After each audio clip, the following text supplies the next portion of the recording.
నా హైడ్రేషన్ కోసం I just trust one thing, ఫుల్గా వాటర్ ఉండే కంట్రీ డిలైట్ వల్ల పొలాచి కోకోనట్స్. సో ఇప్పుడే కంట్రీ డిలైట్ యాప్ డౌన్లోడ్ చేసుకొని ఆర్డర్ చేయండి.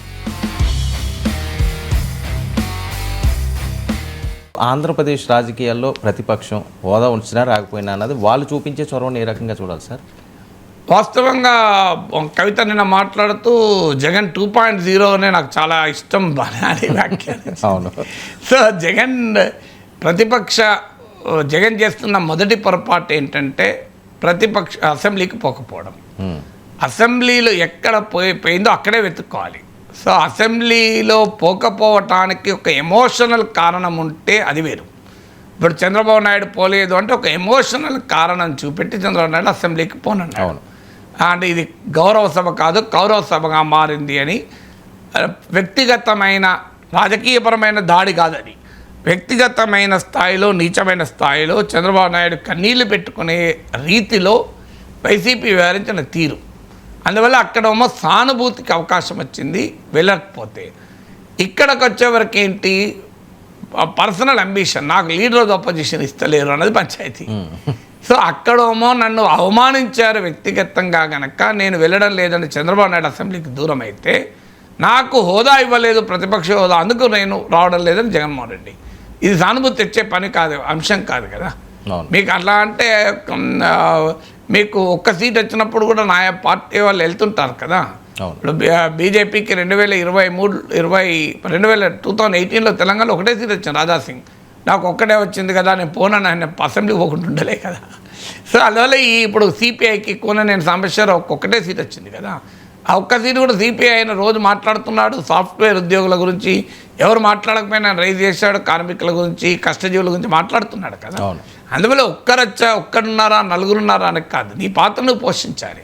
సో అందువల్ల ఆయన ఆ కాంటెక్స్ట్ ఒకటి. అది కూడా ఇంకొకటి, చంద్రబాబు నాయుడు అసెంబ్లీకి పోను అన్నది ఎప్పుడు టర్మ్ ఎండింగ్లో, జగన్మోహన్ రెడ్డి టర్మ్ బిగినింగ్లో పోనంటున్నాడు.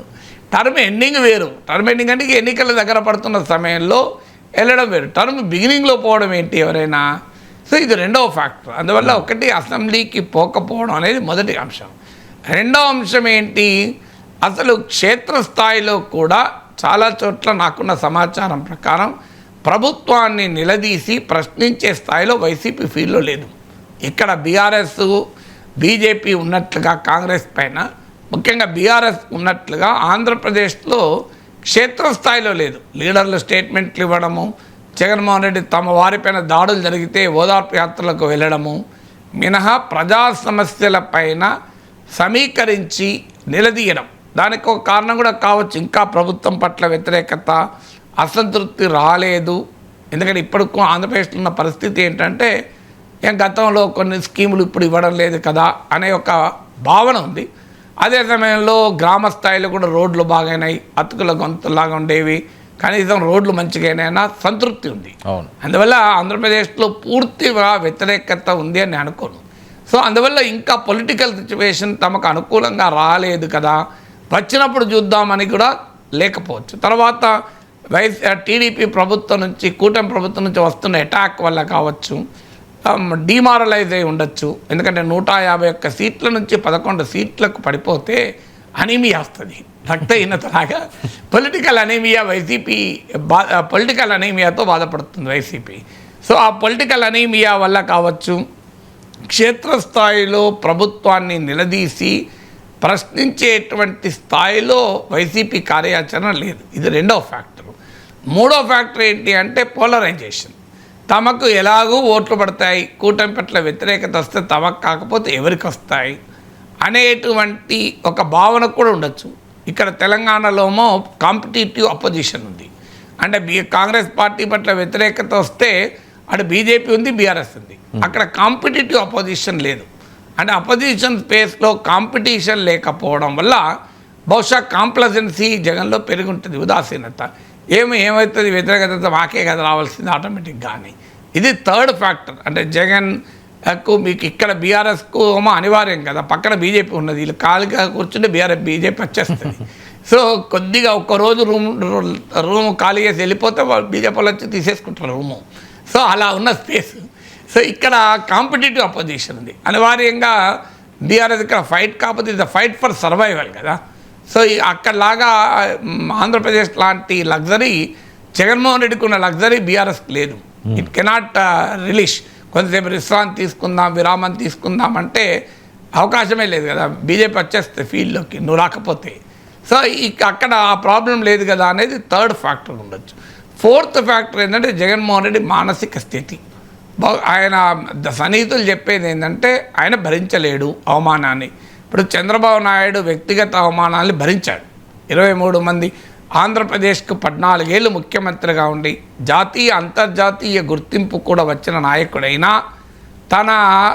తన వయసులో చిన్నవాడైనా, తన చిరకాల మిత్రుడు ప్రత్యర్థి అయిన రాజశేఖర్ రెడ్డి కొడుకు పాలించిన అపోజిషన్లో నిలబడి చంద్రబాబు నాయుడు ఫైట్ చేశాడు.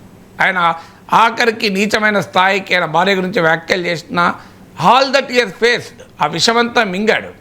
సో అందువల్ల అతనికి ప్రజలు సానుకూలంగా స్పందించారు. జగన్మోహన్ రెడ్డికి అంత ఓపిక సహనము లేదు అని ఆయన సన్నిహితులు చెప్తూ ఉంటారు. ఇప్పటికీ కూడా జగన్మోహన్ రెడ్డి హాలుసినేషన్లో ఉన్నాడు అని నా నమ్మకం. హాలుసినేషన్ అంటే భ్రమ. తాను బాగా చేశాడు కానీ ప్రజలు ఎందుకు ఓడించారు అని. చంద్రబాబు నాయుడుకు కూడా ఈ భావన ఉండే మొదట్లో 2019 ఎలక్షన్ల తర్వాత నేను ఏం తప్పు చేశాను, నన్ను ఇంత తక్కువగా ఎందుకు ఓడించారు, నేను ప్రజలకు అంత ఇబ్బంది పెట్టానా అని స్టేట్మెంట్లు ఉన్నాయి. But Chandrababu Naidu could realise immediate కొంత బయటపడ్డాడు. ముఖ్యంగా పవన్ కళ్యాణ్ కలిసి రావడంతో ఊపు వచ్చేసింది. ఇక్కడికి వచ్చేవరకు ఏమవుతుందంటే Jaganmohan Reddy still unable to accept. So political రియాలిటీని మనం అంగీకరించకపోతే పొలిటికల్ రియాలిటీని మార్చుకోలేము. ఎప్పుడు కూడా ఒక సిచ్యువేషన్ను అంగీకరించాలి ఫస్ట్, తర్వాత కదా మార్చుకుంటాం. సిచ్యువేషన్ని అంగీకరించకపోతే మార్చుకోవడం ఎలా? ఇప్పుడు మీరు ఆకలితో ఇంటికి వచ్చారు, ఆ వంట ఆహారం లేదు, ఏం చేయాలి? ఆహారం లేదు, ఆహారం రెడీగా లేదు, అసలు రెడీగా ఉండాల్సిందే, ఎప్పుడైనా రెడీగా ఉండేది, ఈసారి ఎందుకు లేదు? మరి నేను ఎప్పుడు ముందే ఇవన్నీ అనుకున్నాను అనుకోని ఏమన్నా వస్తుందా? రియాలిటీ ఆహారం లేదు, ఏం చేయాలి? వెంటనే కుక్కర్ ఆన్ చేసి వంటన్నా వండుకోవాలి, లేదంటే స్విగ్గీ జొమాటోనన్నా నొక్కాలి. ఇక రెండే కదా పద్ధతులు. ఇది కాదు, అసలు అట్లా కాదు, అసలు నా భార్య ఎప్పుడైనా వండి పెట్టేది, ఇవాళ ఎందుకు వండి పెట్టలేదు? అసలు భార్య వండి పెట్టకుండా ఉండదు, వండి పెట్టకపోయినా నాకు చెప్పేది కదా, నాకు చెప్పుడు నేను బయట తినచ్చేటండు కదా అని ఇట్లా చర్చించుకుంటూ కూర్చున్నా అనుకో, అన్న ఆకలి తిడుతుందా? So you understand the reality. ఏ కారణాలు ఏదైనా వంట కాలేదు. సో స్టార్ట్, నీకు ఓపిక ఉంటే కుక్కర్ ఆన్ చేయి, గ్యాస్ స్టవ్ ఆన్ చేయి, లేదంటే స్విగ్గీ నొక్కు, జొమాటో నొక్కు. ఈ రెండు కాదంటే ఎట్లా? ఇప్పుడు జగన్మోహన్ రెడ్డి పరిస్థితి ఎట్లా? స్టిల్ అనేబుల్ టు బిలీవ్ నేను కరెక్టు, నా విధానాలు కరెక్టు, నేను అద్భుతంగా పాలించాను, ఈ ప్రజలే ఎందుకు ఓటేశారో నాకు అర్థం కావడం లేదు అని. అలా అర్థం కాకపోతే కష్టం. Someone who cannot accept the reality will never face it. అందువల్ల first you should accept the reality, then only you can face it కదా.